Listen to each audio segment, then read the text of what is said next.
Good morning. We're here to talk about the Silicon Valley real estate market geographically, and then the greater Bay Area of 13 counties in Northern California. These are the slides we're going to be going over. I'm Richard Calhoun with Creekside Realty. Some of the unique features of my presentation is we talk about the list price reductions that the sellers are taking before an offer comes in. That gives you head starts on changing the marketplace. Let's drive right into it.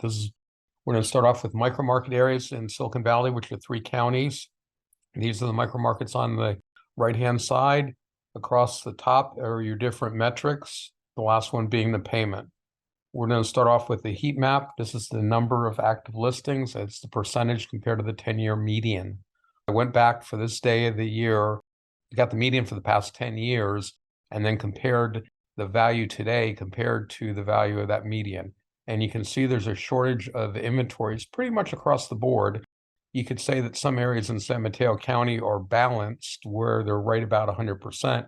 And you can see that 93%, 106%, 91%, 95%, 110%. So San Mateo County is sort of balanced on what you'd expect to have as far as the level of inventory. Silicon Valley has obviously got a shortage of inventory favors a seller, which is why Santa Clara County is red in color. Now we're flipping over and looking at the offers. So just like we have a shortage of inventory, we have a shortage of offers. And the same concept in San Mateo County, you have a shortage even in the number of offers. Santa Clara County, it's got a more severe shortage in the offers. You can see the percentages over here on the table for the different micro market areas. Then you look at the 10-year DUI. So I'm looking at the DUI for this current week compared to the median DUI for this time of the year for the last 10 years. Red would be a faster paced marketplace, a lower DUI. Blue is a slower paced marketplace, a higher DUI. And unfortunately, I still don't have the data for Alameda County, but you can see that there's a huge difference between Santa Clara County being below and San Mateo County being above what you normally expect. Now what we're looking at is the raw count of DUI, and that I have for all the areas. So this is what is the DUI today, not worried about what has been compared to before. I'm using 40 to 80 days to be a balanced marketplace. Anything below 40 starts being a shade of pink. Anything above 80 starts being a shade of blue. You can see there's 2 blues, San Mateo County expensive areas and San Mateo County coast. The vast majority of the area is a shade of pink. About the only area that's balanced is right along the Palo Alto and Los Altos, as well as Saratoga, Los Gatos in the 2 counties. Now you're looking at days on market. This makes a lot more sense to those that really don't like statistics. This is how long is it taking the long typical seller to sell their property. The seller that's successful in selling, but the 75th percentile. That means that 75% of the sellers are selling quicker than this time frame and 25% are taking longer. You can see that the vast majority is pink, and pink means less than 3 weeks. So if you're selling your home in less than 3 weeks, that should be a pretty happy seller, a fast-paced marketplace. From 7 weeks to basically 20 weeks, 19 weeks is considered to be an ice cold buyer's marketplace. Nobody's in the ice cold marketplace. A couple areas in San Mateo County are just barely into that at 55 days for the expensive areas and 62 days for the coast. So it is sort of surprising to see that even though their DUI for those areas was up quite a bit, I think it was 145 days for the expensive areas, the time for the seller to be successful in selling is still only 55 days. Now we're looking at average price reductions, and I believe that hopefully next week I will change these over from the percent of asking price to the percent of reductions, because it's just hard.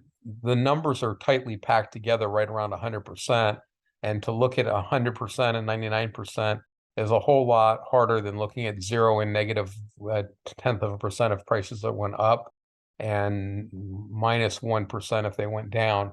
I'm thinking about changing that over, but the actual numbers, the numbers will change, but the ratio won't change. The color intensity wouldn't change. So basically, if sellers are taking a price reduction from 0.75% to a 0.1% increase, I consider that to be a seller's marketplace. Sellers are basically taking no price reductions at that point. If you're from 98% to 0.75% of a reduction, then that's a buyer's marketplace. And you might say, wow, 0.75% reduction is a buyer's marketplace? Yeah, because sellers do a fair amount of research before they put their house on the marketplace, and therefore not many sellers take any price reduction whatsoever. When you average all those 100% in, you're very close to 100%. But again, you can start seeing some of the cool areas here where the sellers are taking larger price reductions, and then some of the outlying areas where the sellers are really not taking much of a price reduction whatsoever. You're basically white in color. Now you're looking at the frequency of those price reductions. When a lot of sellers take a price reduction, like along the expensive areas in San Mateo County, where a third of the sellers are taking a price reduction, that's pretty much favors the buyer. If a third of the sellers are having to adjust their price downward to entice the offer to come in, that's pretty significant. Then the redder colors are areas where in Foster City, you're taking 0% price reductions, Fremont, 4% price reduction, then a whole bunch of areas right around 10% in Alameda County, and even in Santa Clara County, 10 percentile in the low teens. So that's why it's so red, is basically it's not very common for sellers to be taking price reductions. If I was to average overall, maybe 1 in 10%, 1 in 10 sellers are taking a price reduction, which means 9 out of 10 sellers aren't taking a price reduction. This is the overbid. Now, there's a huge difference between sellers taking a list price reduction and overbid, and that huge difference is the timing. We don't get the sale price until escrows close, and therefore there's a delay for the length of escrows, which typically averages out to about 5 weeks, 35 days. So this is where the market was 35 days ago, and what we're trying to do is find out where the market is today. The seller's list price adjustments are a far better indicator of where the market is today. This is a great indicator of where the market was 5 weeks ago. You can see that in Santa Clara County, you're around 105, 107% over. In Alameda County, you're probably around 105 to 107% over. You can see pretty uniform color through most of it. The outlying areas are the city of Alameda and Berkeley at 120% essentially, which is 20% above the seller's asking price. And the outlying areas in the eastern Alameda County and Livermore, I think they would be up higher, except for the buyers are trying to keep their housing affordable, which is why they're commuting out to Livermore. And therefore, when they find the house they are wanting to purchase, they're willing to overbid, but they're more refrained on the amount that they overbid versus some of the stuff that we see going on in Silicon Valley. Here's the frequency of overbidding. So how common is overbidding? And you can see across the board, it's pretty common. Santa Clara County, I would say it's right around 0.75%. San Mateo County, I would say it's probably closer to 65%. And then in Alameda County, I would say it's probably up to 0.75% of the sellers are getting more than their asking price. You look at something like Berkeley and Alameda, almost 90% of the sellers are getting more than their asking price. As well as in Union City and Newark, it's 85%. That's noteworthy. That's the second highest area. This is the appreciation since the last 9 months of 2015. I took a period of time when the prices were fairly stable, calculated what the median was for each of the micro market areas, and then compared the median price for those micro market areas today to that price during the 9 months of 2015. You can see that we've had pretty significant appreciation. We've had from basically a low of about 43%. I think there's 130% on here somewhere. Yep, right here. Los Altos, Palo Alto, 35% appreciation, 43% appreciation. Not bad for 8 years, but then flip it around and come out to East San Jose and you've gone up 95% in 8 years. And then in Dublin, Livermore, you're going up 91%.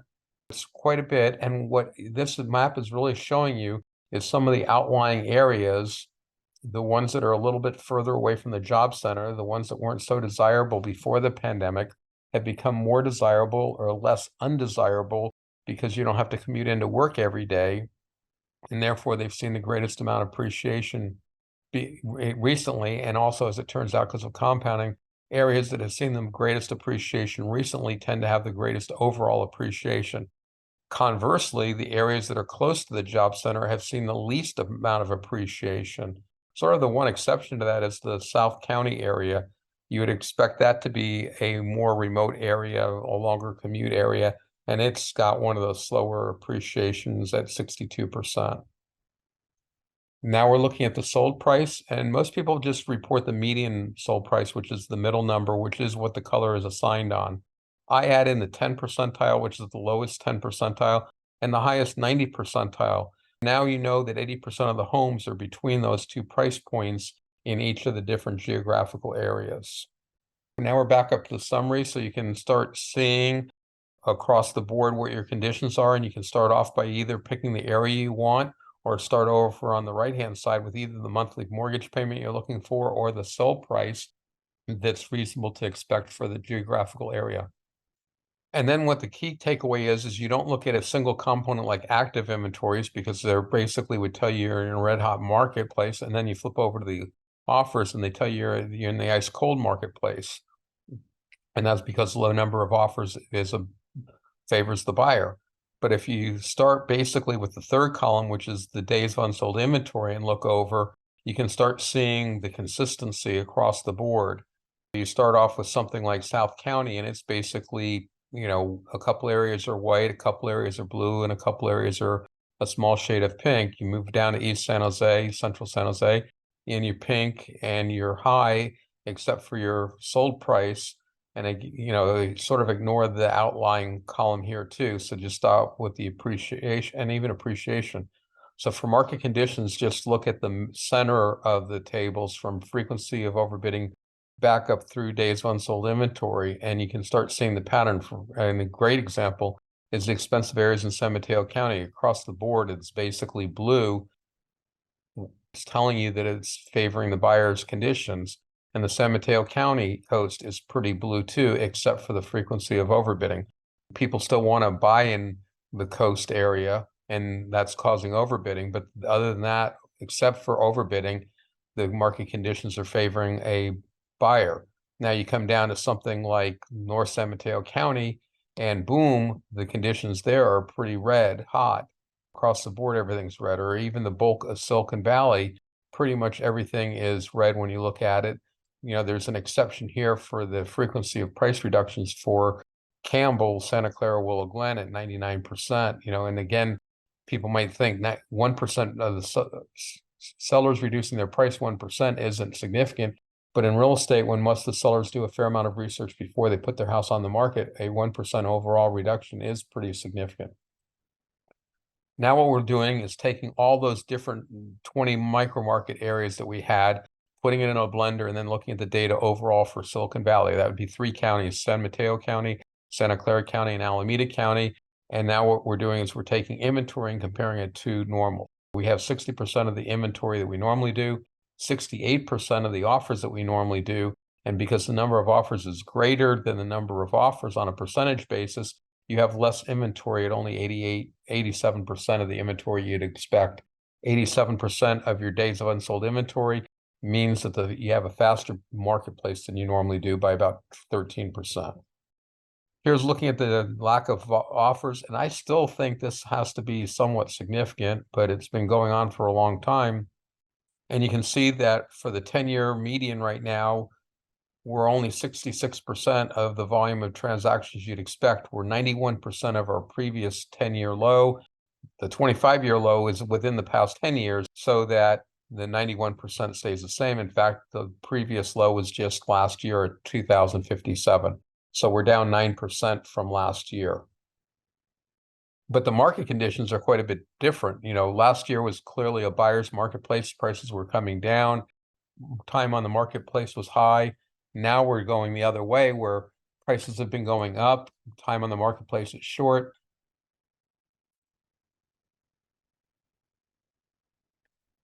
And this was a graph I added in to show what the payments would be on the different houses. So this is for all of Silicon Valley, the cheapest 10%.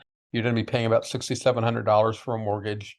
The typical house is going to be somewhere around 12,200, and the more expensive home is going to be around 25,600. A lot of assumptions went into this calculation, so it's more important on the relative number.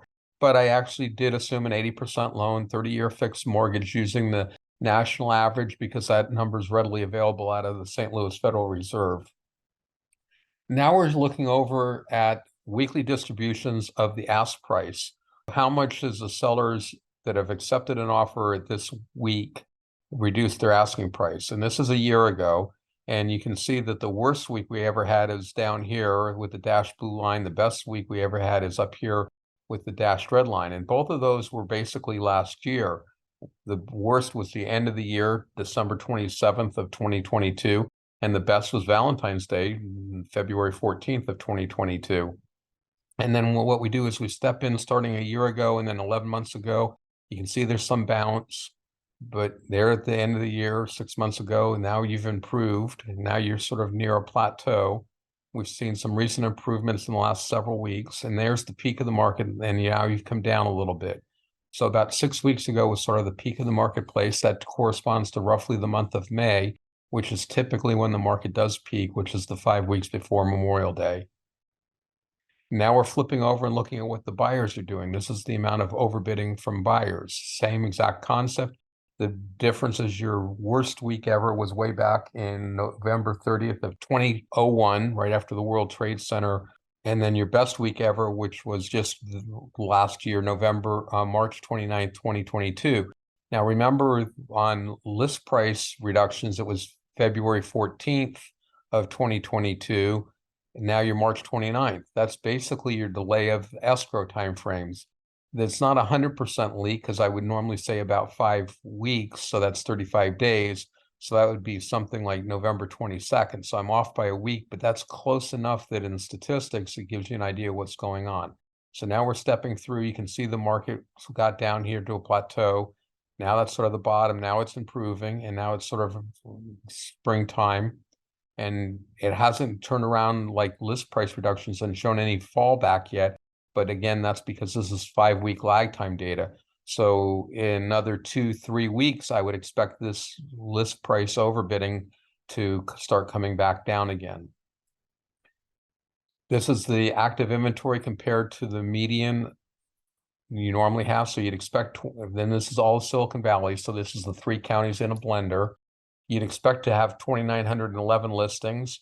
The least you'd expect to have is 1,790. And what we really have is 1,781, it looks like. So we have less inventory than you'd expect to have, but basically right at the lower level. And actually that looks like it's 1,731. So you're 60 units less than the least amount you would expect to have.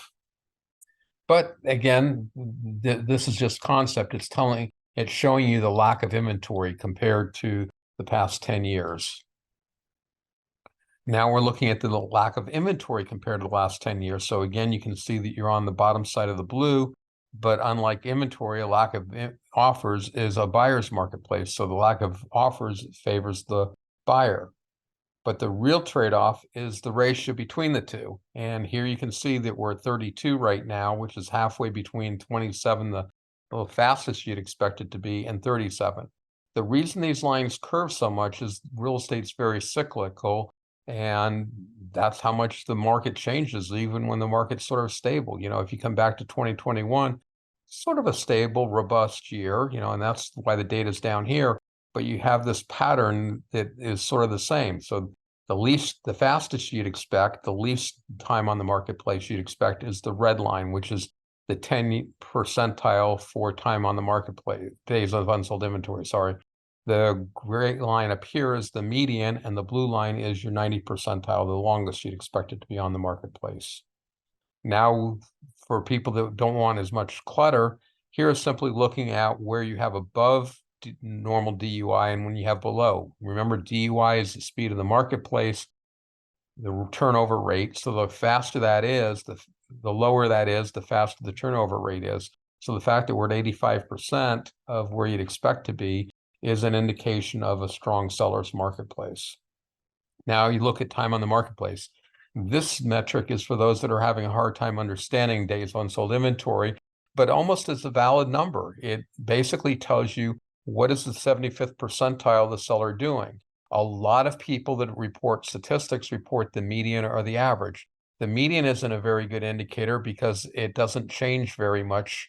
And when it changes by whole incremental days, and you really don't want that. The average isn't very good because when one property sells for after being on the market for 2 years, it pulls up the average. Looking at the 75th percentile gives me a number that sort of behaves like the average without having the negative impact of the average. And so you can see right now we're right at 16, which is the least time on the marketplace you'd expect. 19 is what you'd expect, and 25 is the most time you'd expect. And here is the days on market for the 75th percentile compared to the 100% of where you'd expect. So we were actually slower than the normal marketplace earlier this year. For example, you go back to this beginning of second quarter, April 1st, and we were actually on the market for 40% longer than the sellers would typically have been on the market for that time of the year. But that just came right down, and now we're at 15% below. And you can see that in the last 4 years, we haven't spent much time below except for 2021. And now we're below in 2023.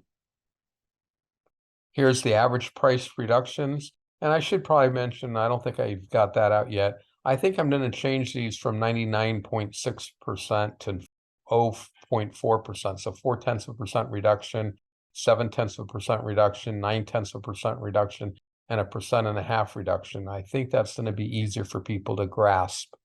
But anyway, your sellers are taking about the same amount of reductions as they normally are. And this is what the sellers had to do on their original ask price to what they've done with it by the time the offer comes in. So if they've reduced the price, that is a reduction. And this is the magnitude of reduction. So we look at all those in a blender. A lot of sellers don't take any price reductions, so an awful lot of them are at 100%, which is why this number is so small. And here's the percent reduction. You can see that percent reduction right now is actually slightly higher than you'd expect it to be. And I think that's just because people took time to get used to the huge price adjustment that we saw in 2022. You know, rough numbers, we saw something like a 30% decline in median prices, at least, and maybe not in property value, but in median prices. And, you know, I would actually argue without looking at it very carefully that it was probably very close to property value loss of 30%. And now we've regained about 20%. And I mean, 20% of the 30% we lost. So we're only down about 10%. And so earlier this year, when sellers were still getting used to that, they were doing bigger price reductions. As they got used to it and the market caught up to them, they now don't have to do as many price reductions. Here's the frequency of price reductions. So you have both the magnitude that we just finished talking about and the frequency. How common is it to do a price reduction? And you can see it's basically right about normal. Right, normal would be 13.5% of the sellers are doing a price reduction. And right now we're at 13.2%. And what these lines are is the red line is going to be the hottest 10 percentile on the marketplace. The gray line is the median, what we expect the market to be. And the blue is the slowest 90 percentile. And, you know, it's just whether it favors the buyer on an ice cold marketplace being blue, or it favors the seller being an ice cold marketplace being red. Here we're right at the number you'd expect it to be. So frequency of price reductions exactly where you'd expect it to be based on the past 10 years. Here's the frequency of price reductions. You can see in the latter half of 2022, very high price reductions. Even the first quarter of 2023, huge price reductions as far as frequency. And now we're basically right at normal at 3.2%, less sellers doing price reduction than normal. Here's your average overbid. So now we're flipping over and looking at overbid. Now, this is a huge advantage because the buyer is the one that's writing the check. And this is the magnitude of overbidding. And then we'll look at frequency next. But you can see that in a cool marketplace, you'd expect about a 3% overbid or maybe 4%. In a normal marketplace, you'd expect about 6.8%. And right now we're at 6.7. In a hot marketplace, you'd expect 9.2. You can see there's a huge annual cycle basically the run up at the first quarter of the year, and then the plateau, and then the drop back down. And it's amazing on how many cycles there are in real estate that are repetitive year after year after year. This is the frequency of overbidding. So how common is it? The least you'd expect is 58%. We're right at the typical at 70%. And the most you'd expect is 80% of the sellers getting more than their asking price. And yes, we did get up to about 85% in Silicon Valley. And I think Santa Clara County actually got up to about 90% at one time. Here's looking at the appreciation over the long term. It's on log scale, which is why your rate of appreciation becomes a straight line. And you can see the huge price reductions from somewhere around 1750 down to something like 1250. So we lost about $500,000 on a $1700 median price, and now we're back up to 1.620. So we're 1.6 million down from 1.75, or we're at 1.6 million up from 1.25. So you can see huge swings in prices very closely spaced together. Here's the number of active listings. So now we just finished, we started off looking at the micro markets, then we looked at all of Silicon Valley in a blender, and now we're going to go dissect by county. So we have the three counties: Santa Clara County in the blue, San Mateo County in the orange, and Alameda County in the gray. And so you're looking at the number of inventory. The big takeaway is San Mateo County at 4,130 has about the right number of inventory you'd expect to have. Santa Clara and Alameda County are pretty close together at 620 and 680, but you'd expect their inventory levels to be up here somewhere around 1,400. Quite a bit less inventory than you'd expect to have, but they're sort of tracking right on top of one another, both doing a significant reduction. So the shortage of inventory is not in San Mateo County. The shortage of inventory is basically in the two bigger counties, Alameda County and Santa Clara County. Offers accepted. Here, there is a shortage of offers in San Mateo County. You're only at 360, and you'd expect that to be somewhere around 550 typically. So you're off by about 200 listing offers accepted, which is pretty significant when you only expect 500. If you look at Alameda County and Santa Clara County, you're both up here around 750, but you'd expect that number to be probably up here somewhere real close to 1,200. So you're not quite half the inventory, but you're 2/3 of the inventory you'd expect. Days of unsold inventory. This is the ratio. This is far more important than either the inventory or the number of offers. This is supply and demand in a free economy is supposed to dictate what the market does. So San Mateo County has the slowest days on market, the highest number at 42 days. Santa Clara County and Alameda County are both right around 30 days of unsold inventory. This is the 75th percentile on the marketplace. And again, Santa Clara and Alameda County are together down here at 19 days of inventory, or the time on the market. And San Mateo County is at 26 days. So clearly San Mateo is the slowest of the three. Price reductions. It is sort of surprising that San Mateo County is doing less price reductions than Santa Clara County. Santa Clara County is taking a 10% more price reductions than in San Mateo County. You'd expect with the longer marketing time, San Mateo County would be doing bigger price reductions. And then Alameda County is doing the least amount of reductions. This is the frequency of overbidding on price reductions. How common is it for the sellers to reduce their asking price? Alameda County is doing the best at only 11%. San Mateo County is at 15%, so it's doing the worst, but not far behind is Santa Clara County at 14.3%.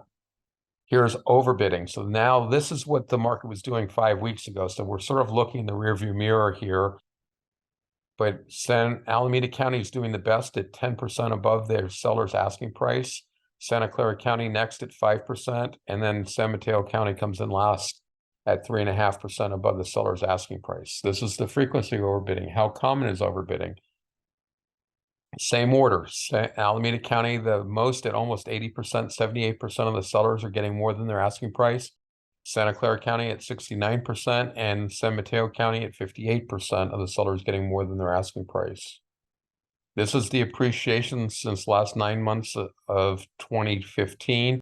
You can see that all three counties sort of appreciate at the same rate of what you would expect. But basically, once we hit the pandemic here, I would actually start, coming out of the pandemic or after the initial surge, San Mateo County clearly was doing the least amount of appreciation. And I would actually even argue, especially recently, Santa Clara County is doing the most appreciation. If someone's looking at what the Bay Area is doing and trying to buy in Santa Clara County, they're going to have misinformation. And that's why it's important to look at the details and understand what's going on. But anyway, you can see the Santa Clara County's had 85% appreciation. Alameda County's had 76% appreciation, and Mateo County's had 68% appreciation. Here's the median sold price, and we're going back in time, so you can see that you're quite a bit under the peak prices that we had in 2022. And in San Mateo County, we're even back below the peak pricing in 2021. Not true in Santa Clara County and not true in Alameda County. You're basically tied in Alameda County right at the 2021 peak pricing. You're in Santa Clara County, you're above your peak pricing of 2021. And here is it on regular graph paper for those that prefer. I actually tend to prefer log paper. And here's the payments for the 3 different counties. So Alameda County is the more affordable county at just shy of $10,000 a month for your typical 80% mortgage of the median priced home. Santa Clara County at $13,500 and San Mateo County at $14,600. Here's the actual raw numbers. You can come look at whatever data point you want. Your number of new listings is down this past week, in part because of July 4th holidays. Holidays negatively impact real estate. It's basically real estate buying and selling is an optional event. The sellers have some flexibility. And so if there's extra things going on in their life, they don't take on doing real estate that week. They wait 1 week or they accelerate a week, those kinds of things. And that's why holidays impact real estate so much. And then you start off with active listings, offers accepted. You can see offers were down. That tends to happen also because buyers also get distracted by the holiday. And then here are your closings, which are what the market was doing 5 weeks earlier. With that, we're finishing up Silicon Valley and leaving that in the rearview mirror. And we're talking about the greater Northern California area now. We're looking at 13 counties. We're going to include Silicon Valley as one of the 5 regions. We're going to add in San Francisco and Marin. We're going to add in the North Bay, and we're going to add in the Central Valley and the Central Coast. We're going to start off with the raw numbers. Since you were just seeing raw numbers, I'm not going to spend any time on it, but you can come back and look at what the important number is for your own individual situation. Now what you're looking at is inventory. And just like we talked about the shortage of inventory in Santa Clara County or Silicon Valley, and it being mostly in Santa Clara County and Alameda County and San Mateo County having normal inventory, look at the shortfall in the Central Valley and the North Bay. Those 2 counties are fairly close together, and, call it some number around 4,500 listings were normally on the marketplace at this time of the year. And instead, right now, you're at 2,070 and 1,622. You're basically, for the Central Valley is probably the impact the most, and it's only got 1/3 the inventory they'd expect. Santa Clara County, I think, was roughly 2/3 the inventory you'd expect. So having 1/3 of the inventory you'd expect is a huge difference. Central Coast and San Mateo County or Central Coast and the cities are smaller volumed areas, and therefore the numbers are down, but it's still down. Not down, more down in line with Silicon Valley, not down in line with what the Central Valley and the North Bay are down. Flipping over and looking at the number of offers, Central Coast and cities are basically the smaller areas. The Central Coast has the absolute least number of inventory, and you can see that it's below, normally they're right on top of one another, and you can see it's been below. So people have not been going down to Santa Cruz and Monterey County as a result of the pandemic.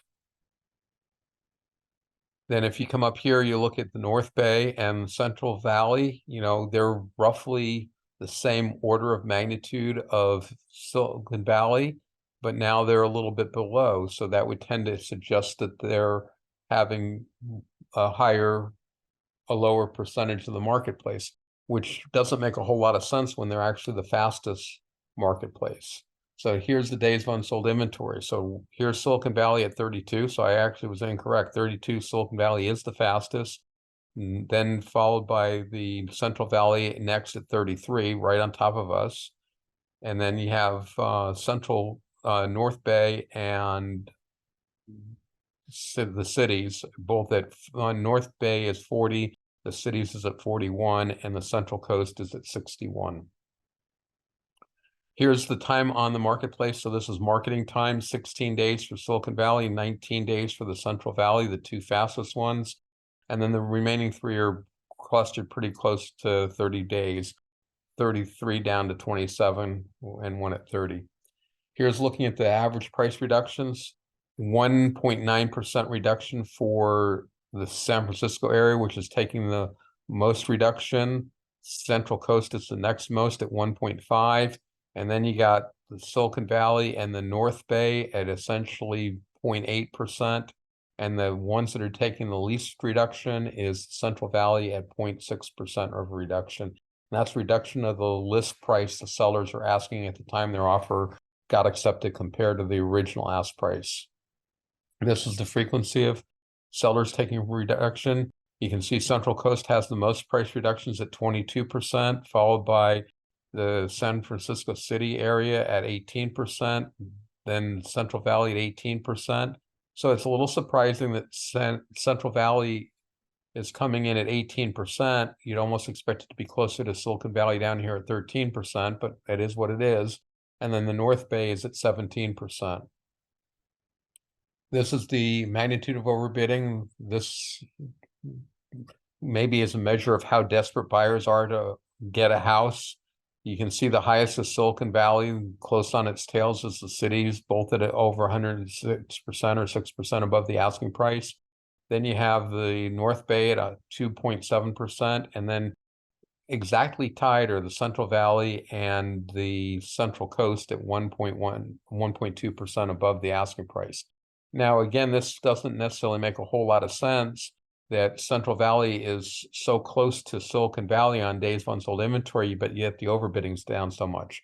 But if you realize that the people that are willing to drive out to the Central Valley are doing so to be able to afford to buy a house, they're more restrained by how much above the asking price they can go just to try to insure it. So they may lose out once or twice, before they're successful because they just can't throw money at it. Here's the frequency of overbidding. Silicon Valley is by far the highest at 70% of the sellers getting over their asking price, followed by the cities at 62%, followed by North Bay at 58%, Central Valley at 55% essentially, and then finally the Central Coast at 48%. This is the total appreciation. The real takeaway on this slide, in my opinion, is how underperforming the cities have been since the pandemic. So we came out of the pandemic and you go back in time and they're basically right on top of each other, which is what you'd expect. The rising tide impacts all ships. But when you have a shift in the marketplace because of the lack of needing to commute into the work every day, you have this huge drop off in San Francisco, and now it's only at 37% appreciation. And 37% appreciation for 8 years isn't bad, probably, but you compare that to Silicon Valley at 87% appreciation, the Central Valley at 83%. So again, Central Valley is coming up way up on the appreciation level, but isn't up on the overbid amount. And then you look at 72% appreciation for the Central Coast and also the North Bay. And here's the estimate for payments for the same. And it is somewhat noteworthy that Silicon Valley and San Francisco have they have identical payments. I didn't notice that. Both calculated down to $12,251. And then you have Central Coast, then you have North Bay, and coming in at the most affordable is the Central Valley. And with that, we'll do a quick recap. The green URL is what I call my root URL. That's the key that will get you to the YouTube archive on the internet. If you add in 2023 on Saturday morning at 9 o'clock, you get to the live presentation. If you add in H for handout and the year 2023, 0708, month and year date code, you get the handout. It's about 57 slide PowerPoint. It's a PDF, so you don't have to print it out, but it allows you to look at them at your own pace. And then for any specific episode, you put in the year, month, and date code. With that, I'll entertain any questions. Not seeing any questions. Have a great week, everybody. See you next week. Bye for now.